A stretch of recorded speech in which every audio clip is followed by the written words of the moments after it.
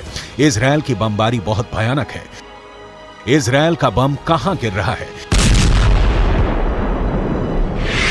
Israel के लड़ाकू विमानों का टारगेट हमास है या फिर आम लोग? ये इजरायल का बम फैसला नहीं कर पा रहा। गाजा के एक इलाके में बमबारी के बाद जब रेस्क्यू टीम एम्बुलेंस के साथ वहां पहुंची, तो देखिए क्या हुआ। फौरन अफरा तफरी मची और एम्बुलेंस से लेकर पूरी टीम बमबारी से बचने के लिए भागने लगी। बताया जा रहा है कि इस हमले में रेस्क्यू टीम के प्रमुख की मौत हो गई और कई घायल हो गए। कई लोगों को फौरन अस्पताल लाया गया। गाजा से आने वाली ऐसी ही तस्वीरों को देखकर पूरी दुनिया परेशान है, लेकिन इससे भी खतरनाक पलों को गाजा का स्वतंत्र मीडिया रिकॉर्ड कर रहा है।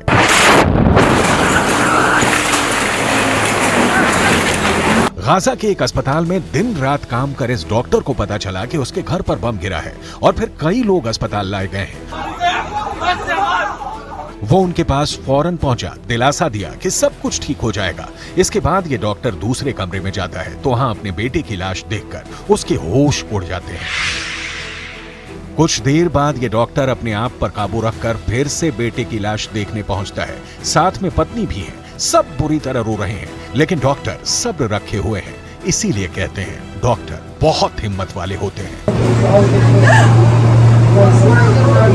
उनका पेशा ही ऐसा होता है, बहता हुआ खून, दर्द से कराते लोग। लेकिन जब किसी डॉक्टर के सामने अपने ही बेटे की लाश हो और वो रो भी ना पाए, यही गाजा का दर्द है जो इजराइल की बमबारी के बीच बार बार उभर कर पूरी दुनिया तक पहुंच रहा है। इस वक्त गाजा में 8 से ज्यादा डॉक्टर इजराइल की बमबारी में मारे जा चुके हैं, क्योंकि इजराइल का बम हर तरफ बरस रहा है। गाजा पर इजराइल की लगातार बमबारी जारी है।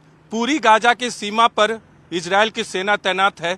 माहौल बहुत तनावपूर्ण है, क्योंकि 2005 के बाद पहली बार इजराइल गाजा में घुसने की तैयारी में है। लेकिन अब तक जो हमले किए गए हैं वो एयर स्ट्राइक और कुछ दूरी से तोप के जरिए ही किए गए हैं, और अभी इंतजार है घुसने का इजराइल को गाजा के अंदर। टारगेट सिविलियन है या हमास, इसका फर्क कर पाना उसके लिए मुश्किल हो गया है। गाजा में 2500 से ज्यादा मौत होने के बाद बेंजामिन नेतन्याहू के पास अपना रिपोर्ट कार्ड दिखाने के लिए कुछ नाम हैं, जो हमास के खिलाफ बड़ी चोट कहे जा रहे हैं। इजराइल का खूनी छापा अब बड़े बड़े दावे कर रहा है। नेतन्याहू के खूनी छापे में हमास के कई कमांडर मारे जाने का दावा किया गया है। 7 अक्टूबर के बाद से इजराइल गाजा पर लगातार बमबारी कर रहा है। हजारों टन गोला बारूद से गाजा को समतल किया जा रहा है, और अब हमास के जिन कमांडर को खत्म करने का दावा किया गया है, उनमें हमास के नुखबा ग्रुप का कमांडर अली कादी है। इसमें हमास के नुखबा ग्रुप का एक और कमांडर बिलाल अल कादरा है। इसमें दक्षिण गाजा का मिलिट्री कमांडर मोइताज ईद है। इसमें हमास के अंतर्राष्ट्रीय संबंधों वाले विभाग का प्रमुख जकारिया अबू मामर है। इसमें हमास के वित्त विभाग का चीफ जोआद अबू शमाला है। इसमें हमास के कम्युनिकेशन और सिग्नल विभाग का प्रमुख मेराद अबू मेराद भी है। האחריות שלנו עכשיו זה להיכנס לעזה, זה לבוא למקומות שבהם החמאס נערך, פועל, מתכנן, משגר, לפגוע בו קשה מאוד, בכל מקום, בכל מפקד, בכל פעיל, להשמיד תשתיות, במילה אחת, לנצח.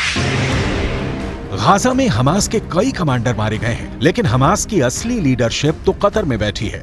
ऐसे में गाजा में हो रहे बड़े बड़े हमलों से हमास को पूरी तरह खत्म करने का इजराइल का मिशन क्या पूरा हो पाएगा?